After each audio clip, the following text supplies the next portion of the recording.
Hi, my name is Miguel. I'm 19 years old.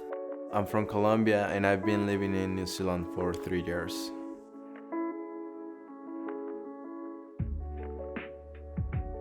Growing up in Colombia it's the place I love, but at the same time, I find it really dangerous, and after like 8 o'clock in the night, you couldn't go out because of all the things that could happen. On the news, someone dying around your hood, around like your area.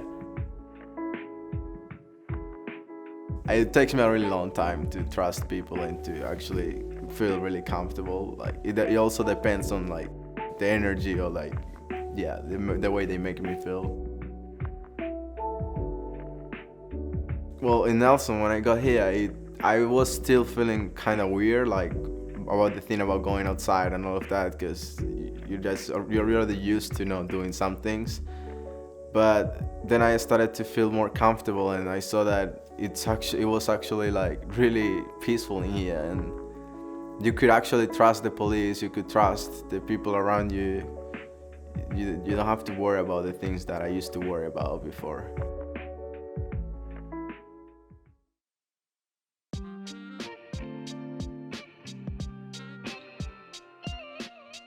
Kia ora, my name is Tom Ingham. I'm 28 years old and have lived in Nelson my whole life, only leaving to study teaching down at Aotearoa University for 4 years. I am now working at Nelson Intermediate as a teacher and have worked there for 6 years now. I'm also a pretty keen basketball player and have been in the Nelson Giants since 2011, and I'm excited to play with them again this year.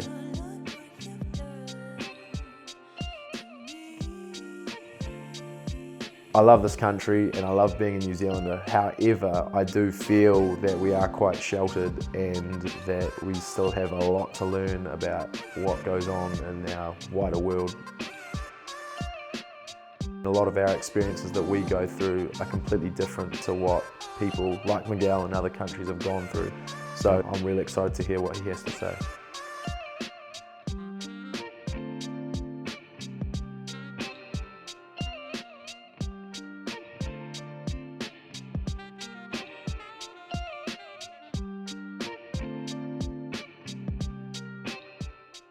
So, Miguel, tell me about yourself, mate. So, I know you're from Colombia.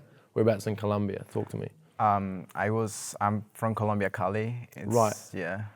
It's like the city. There's a lot of like the big departments and stuff.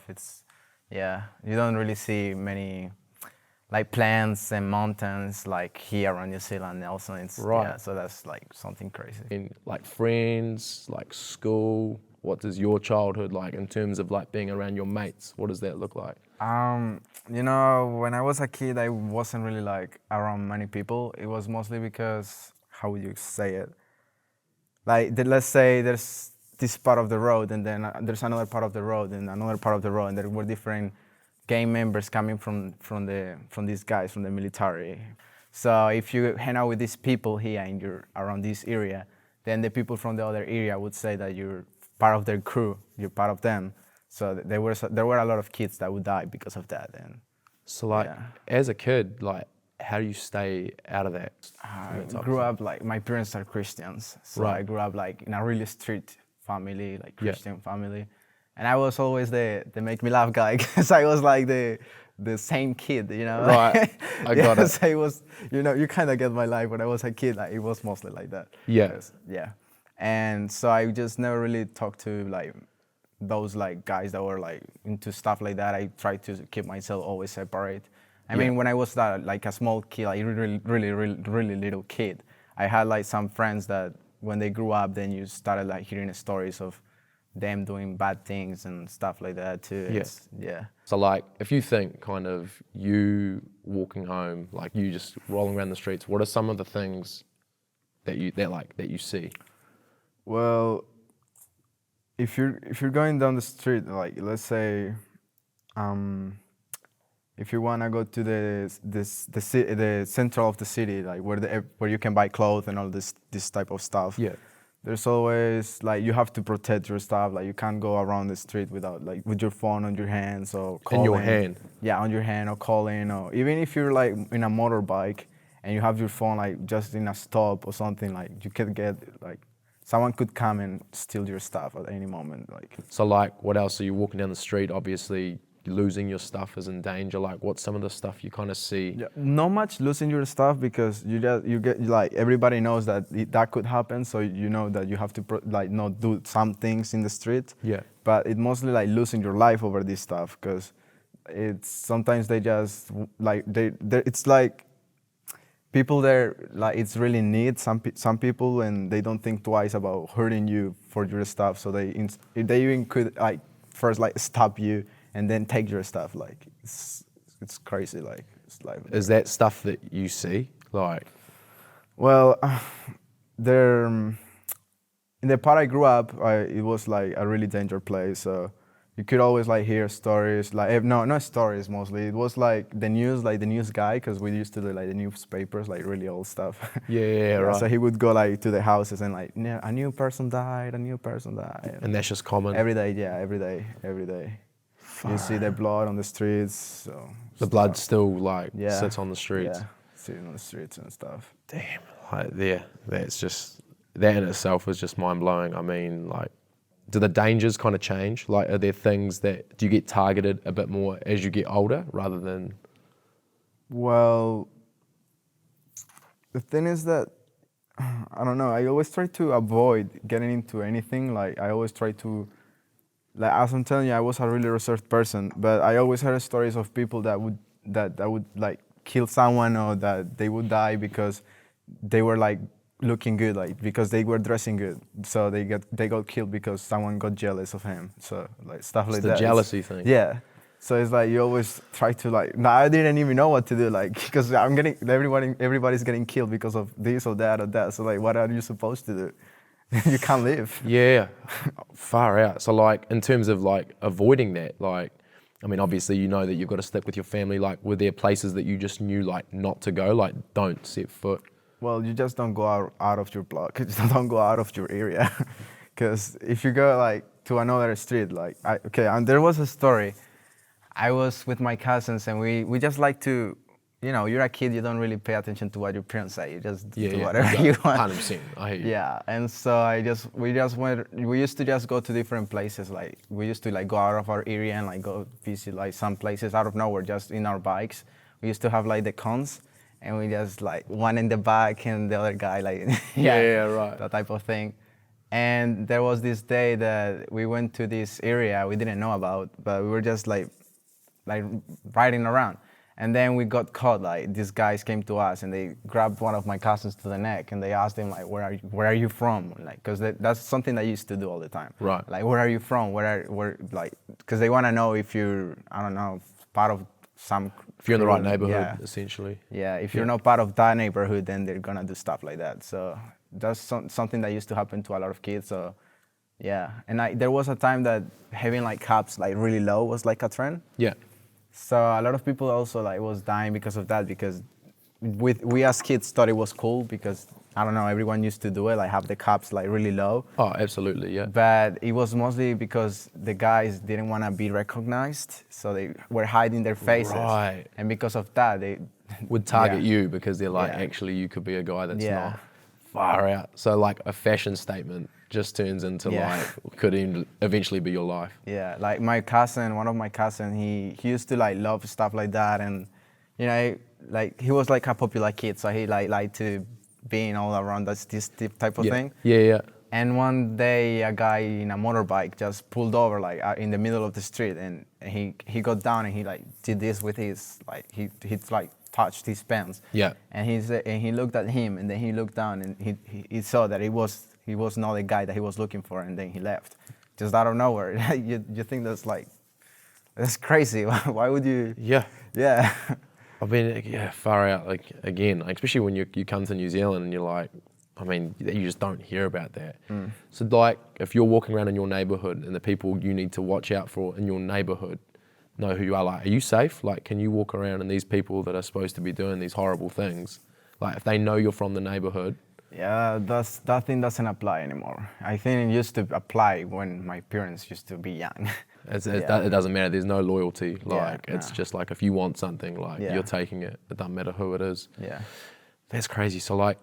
So you go home, all right? So you're home, you're with your family and that kind of thing. Is it still safe?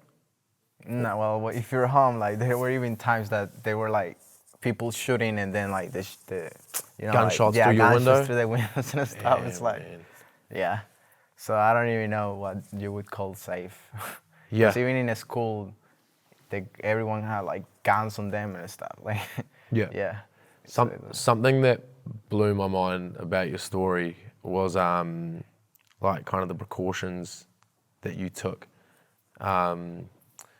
to keep yourself safe and just to, well, not precautions, but knowing that like, hey, it could be a possibility someone comes into my home. Those times, that's when my uncle was killed because he was getting blackmailed, and when it happens, you usually have to pay a quote. They like ask you to pay some money if you like. I don't know. They just do it randomly. If they see that you like, if you have money or if you're investing on houses or something, they just do it to you. So my uncle, he had his character and he wasn't gonna pay money that he didn't, you know, why do I have to pay you guys? 100%. Like, you know? Don't know it. And he didn't pay and he got killed because of that. And then my other uncle, he lives here in New Zealand, he came with us.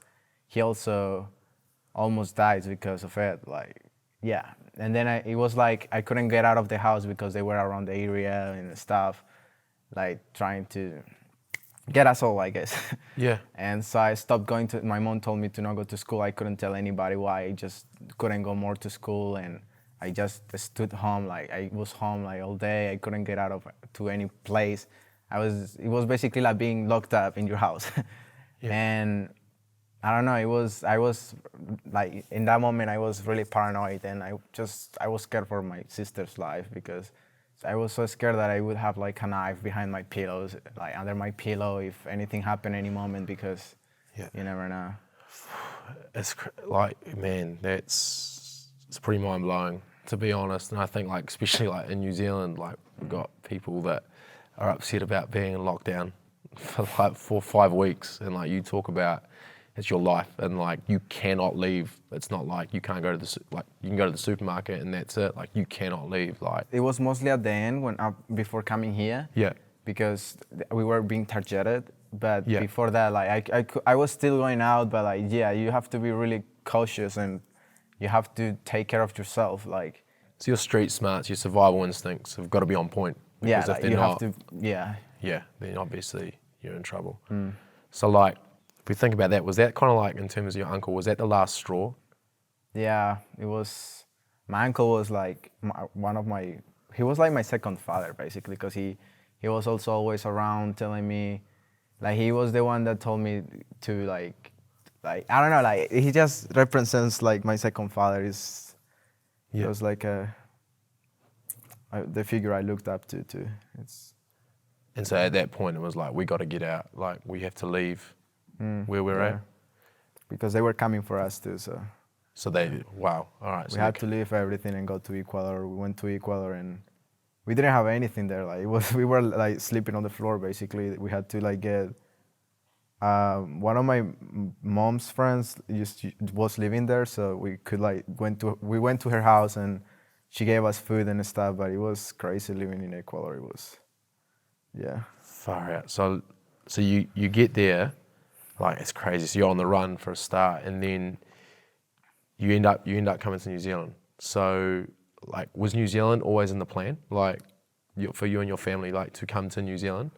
No, really. We just wanted to get out of where we were. Yeah. Like we just wanted to move because we were gonna like anything. Like we were like everybody was on us. Like those guys were, you know, like we couldn't even do anything. We couldn't get out of the house, so we had to leave.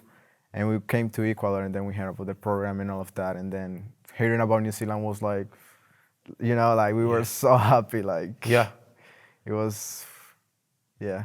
So like, I mean, like in terms of like Nelson, like there was, again, were you anywhere else before Nelson, or was it just like you ended up in Nelson, or? No, when you're in the refugee program, you first go to Auckland. Yep. And in Auckland, there's a place in Mangere. Yep, got you. Yeah, Yep. in Mangere, there's this like building for like refugees, and it's really pretty. When we saw it, I was like, whoa, what is this? Like, it's really pretty, Mangere. In that place, it was like. Oh, like yeah. you, like beautiful, like you like? Yeah, it was really beautiful, and Yeah. the treatment, they make you feel comfortable and in peace, you know, like you can That's finally awesome. rest. And That makes me as a New Zealander pretty happy to know that like if someone like yourself and your family comes in through a lot of hardship, that, you know, we've got your back and like we can look after you. I think that's pretty epic. So you end up in Nelson. So like, what are your first thoughts? You get to Nelson. well, it was a challenge to understand, like, because I didn't know any English. Like, it was Right. like, we do get classes, like we get English in Colombia, Yeah. but it's like a subject that you didn't really pay attention to. It's just like, you know, it's just a normal subject, like you don't really pay attention to it or anything. Yeah. And so it was like a big like thing, you know. I couldn't understand anything. I didn't know how to say anything, and yeah, it was hard, kind of like in the social part, because I couldn't really like say anything. I couldn't express myself. Right. Yeah. 100%. So you arrived to Nelson when? How old were you? 3 years ago, I believe, 1916. So you couldn't speak English 3 years ago? No, I couldn't at all. Damn, man, that's pretty impressive in itself. Like, that's pretty unreal. So 16, so you're halfway through college, essentially. So kind of at what point did you feel like, was there a point at college where you felt comfortable and you were like, in like, okay, I can express myself, like you said, I can actually socially interact. Was there a point, or are you still kind of feel like you're working through that process? I believe there's always more to improve. I don't know. Love Like, it. sometimes I feel like I need still more. Yeah, like I can't express myself enough. Yeah. But it's not because of the English. It's just in general. I'm a really like locked person. I don't really say much about myself. Yeah. Yeah. Oh, 100%. I understand. I mean, your story tells that in a nutshell, man. Like, it's within reason.